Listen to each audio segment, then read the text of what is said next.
Meaning of hysteria. Hysteria.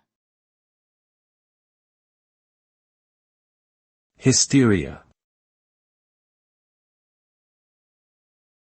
Hysteria. Hysteria. Hysteria is a term used to describe a state of extreme emotional or mental disturbance, often characterized by exaggerated or uncontrollable behavior. This condition was once considered a medical disorder but has since been revised and replaced with other related terms.